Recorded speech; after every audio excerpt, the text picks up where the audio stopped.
in Surah Baqarah, chapter number 2, verse 216, which I believe if we internalize this verse, if we understand it properly, and if we view every law in Islamic history or in the books of fiqh and in the Shariah through the lens of this verse, then it will help us to understand and to follow Islam better.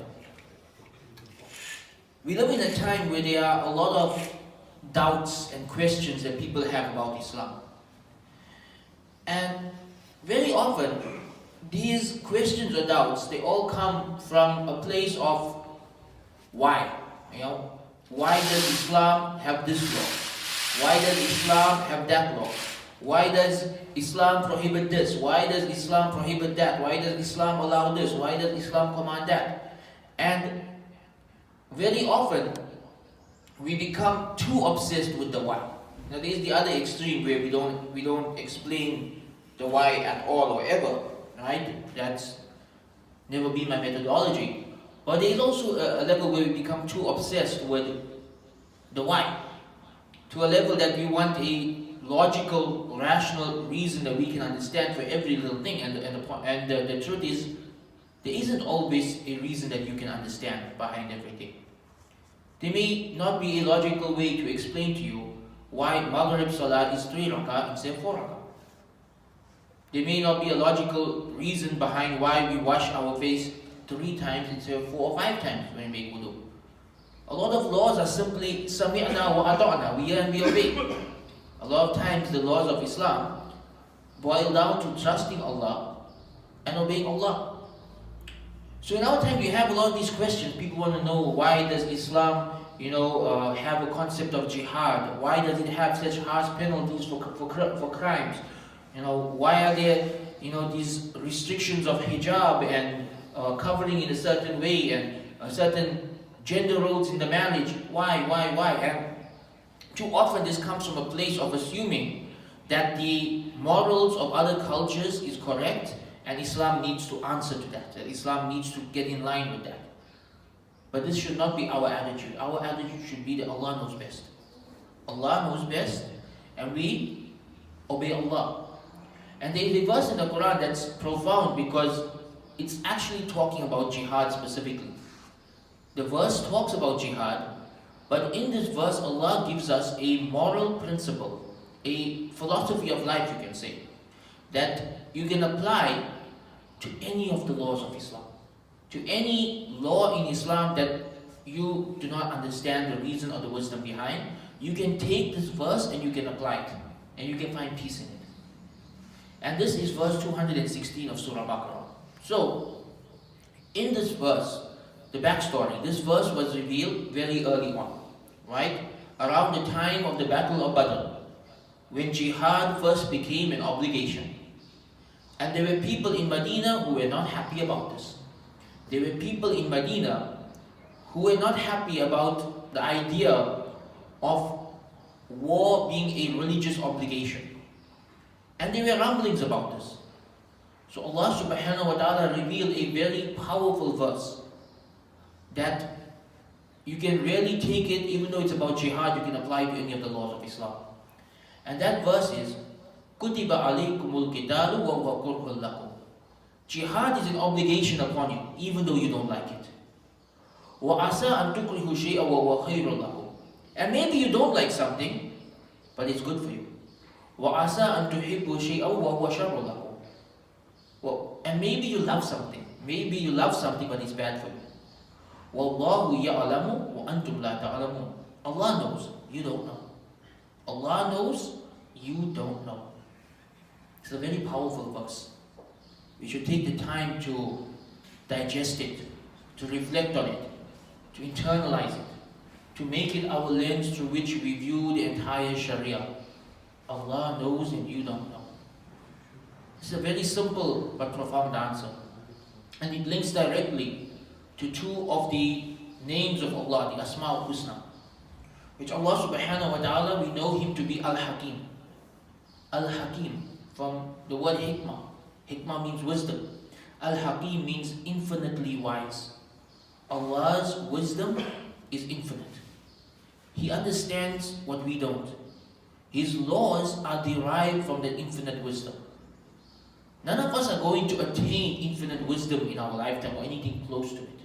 So there will always be laws where we don't understand the wisdom behind it because we don't have that level of wisdom. We go into life and we're learning. How many times have there been things in our life which we thought were, we thought we were right and everybody else was wrong, and as we got older we realized, they had a point. When wisdom said something, we realized our elders had a point. How many times did that happen? And that's just human wisdom. We're talking here about infinite wisdom. And this is something that we need to internalize when it comes to the Sharia. The Sharia is built upon infinite wisdom. It is built upon the fact that our Creator is most wise, infinitely wise.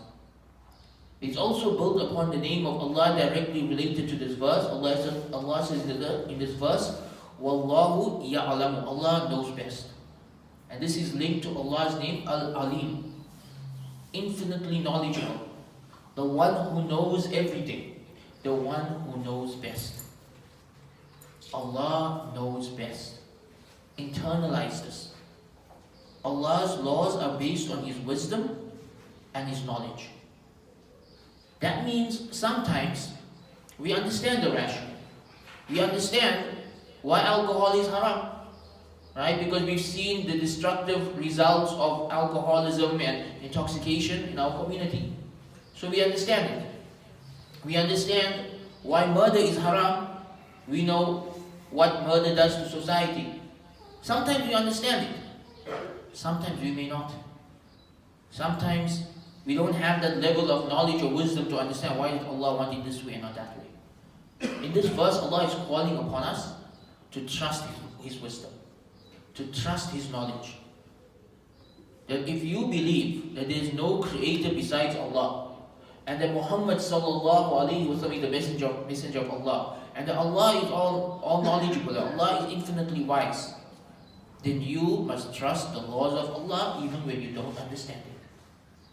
And you can take this verse and apply it to anything in the Quran and Sunnah. Any law of Islam that you don't understand, you can take this verse and you can apply it. Yes, it was revealed about jihad, but the principle is universal. Allah knows and you do not know. It's a universal principle that can be applied to any aspect of our religion. So let's break down this verse a bit more and understand each part and how it helps us to become more confident in the Sharia and in Allah's laws. Allah tells us, "Kutiba alaykumul qitalu wa huwa kurhun lakum." Jihad is an obligation upon you, even though you don't like it.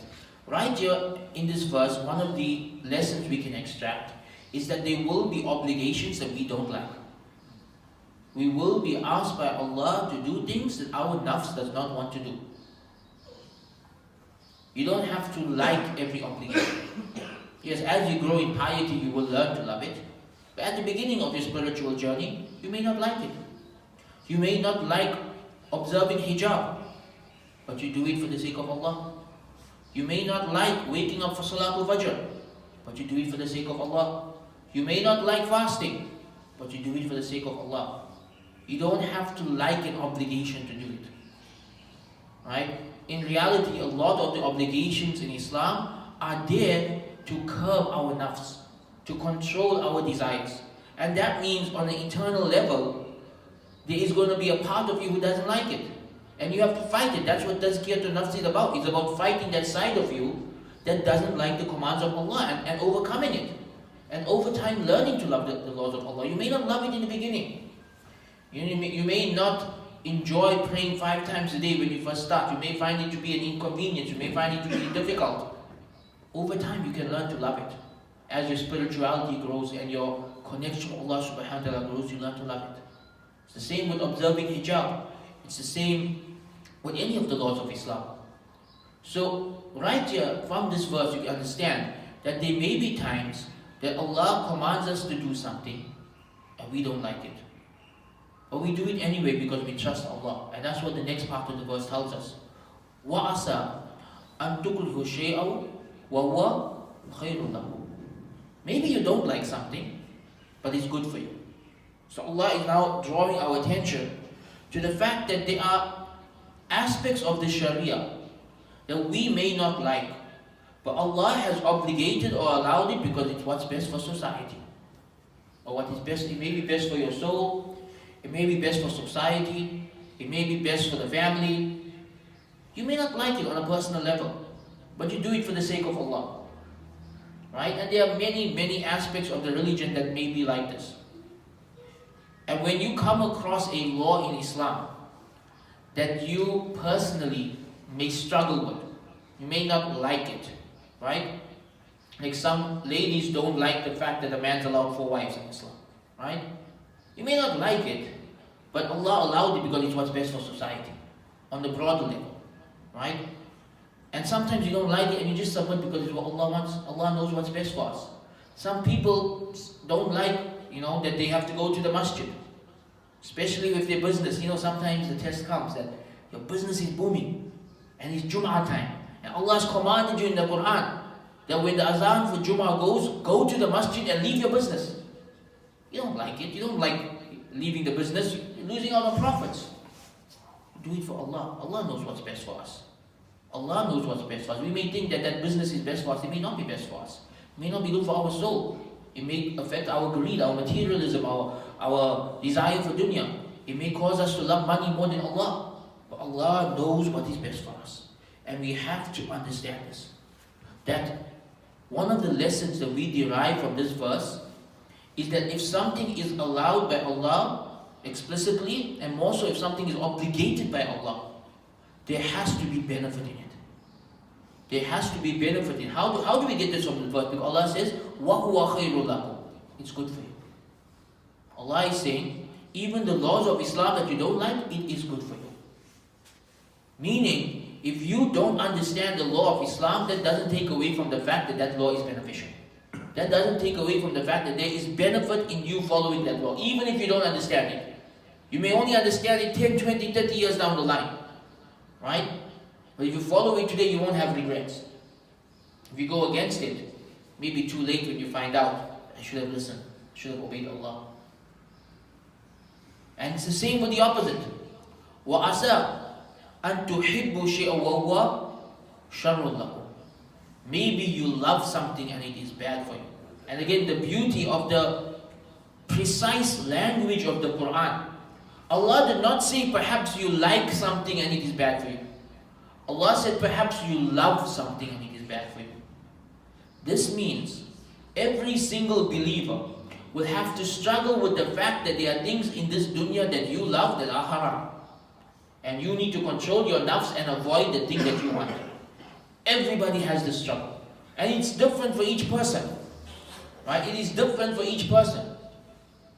Maybe as a man you love looking at women. Allah commands you to lower your gaze. Maybe as a woman you love displaying your beauty, but Allah commands you to cover up. Maybe you love to do something but it is bad for you. You don't understand how it is bad for you. But the fact that Allah prohibited it means it is bad for you. وَهُوَ شَرٌّ لَكُمْ. Allah uses the word shar. Shar means evil.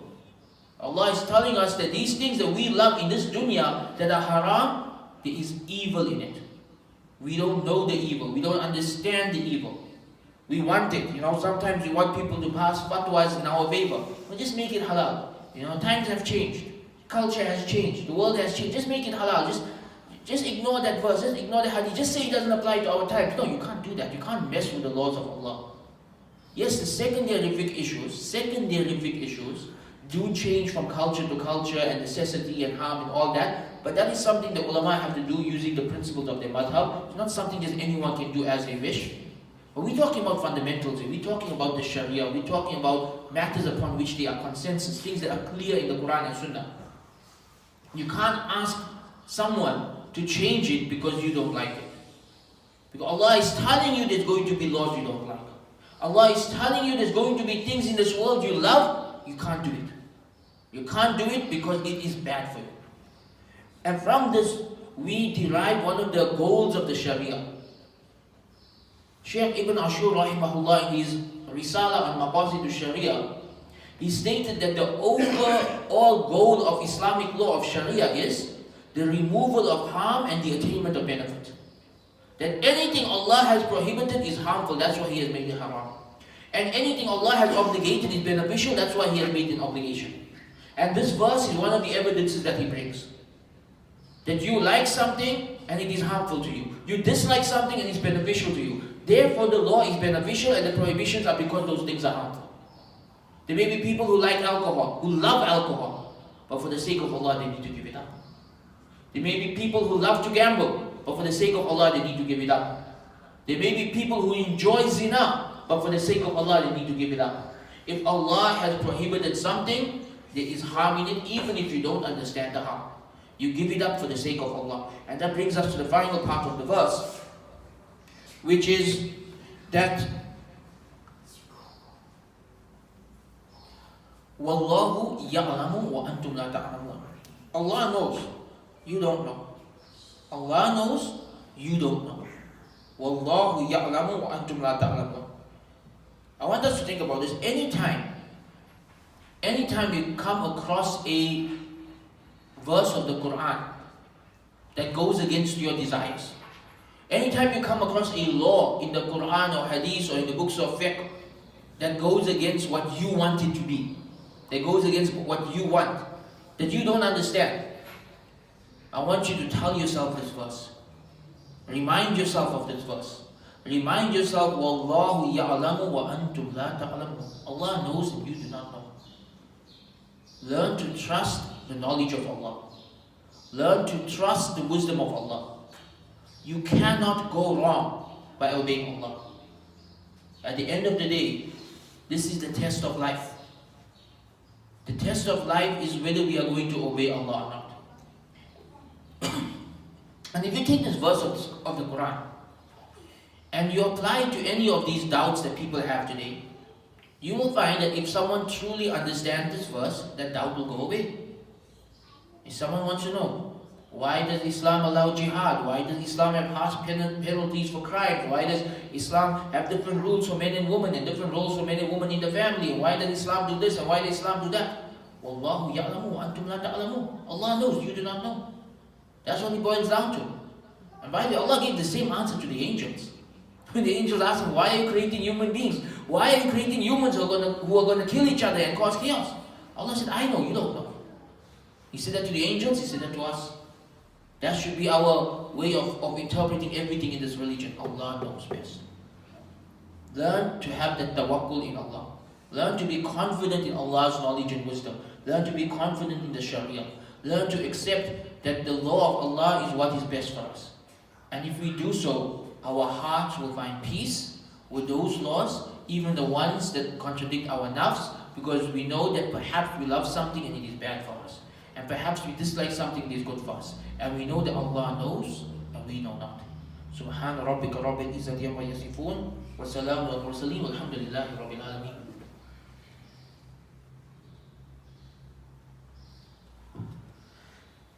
إن الحمد لله نحمده ونستعين ونستغفره ونؤمن به توكل عليه ونعوذ بالله من شرور أنفسنا ومن سيئات أعمالنا من يهده الله فلا مضل له ومن يضلل فلا هادي له أما بعد. So when it comes to the laws of Islam, we said that every law of Islam is based on divine wisdom. But we need to add a footnote here. And that footnote is, we don't always know what that divine wisdom is. We can understand it most of the time. We can understand the divine wisdom behind the prohibition of alcohol. We can understand the divine wisdom behind the prohibition of zina. But we can't always know it. Why do we make tayammum when there's no water? Just touching sand and wiping our face. Allah knows best. Why do we have to pray Fajr so early in the morning? Allah knows best. Why is it 2 rakats, not 4 rakats? Allah knows best.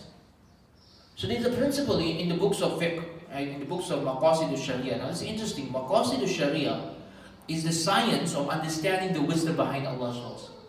Right? Maqasid al-Shariah is the science of understanding the wisdom behind Allah's laws.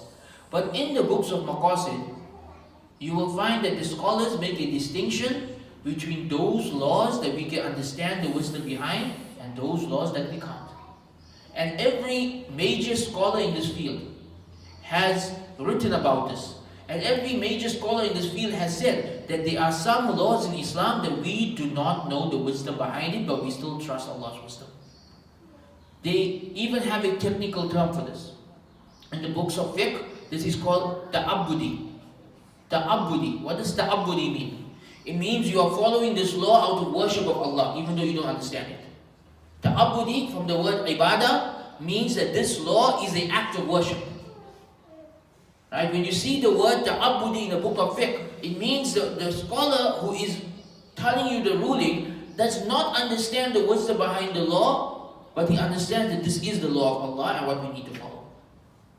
So the very fact that this term exists means that there will be laws in Islam that you and I don't understand, that you and I don't know the wisdom behind. And that's fine. You still have to follow it. You still have to obey. That's where the test comes in. It's not a test to follow a law that you understand. Right? If you understand the harms of alcohol, you're going to stay away from alcohol.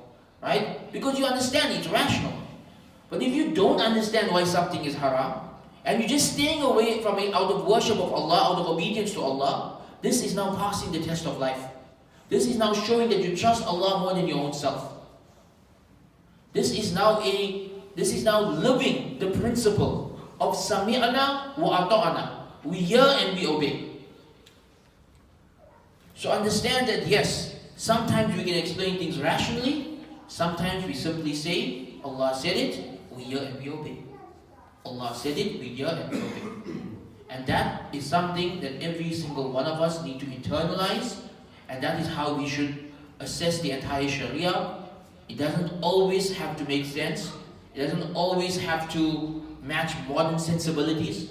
If Allah said it, obey it. We ask Allah for guidance, we ask Allah for the correct understanding, we ask Allah to grant us proper knowledge and understanding and practice of this religion. Subhana rabbika rabbil izzati amma yasifun, wa salamun ala al-mursaleen, walhamdulillahi rabbil alamin. Aqimis salah.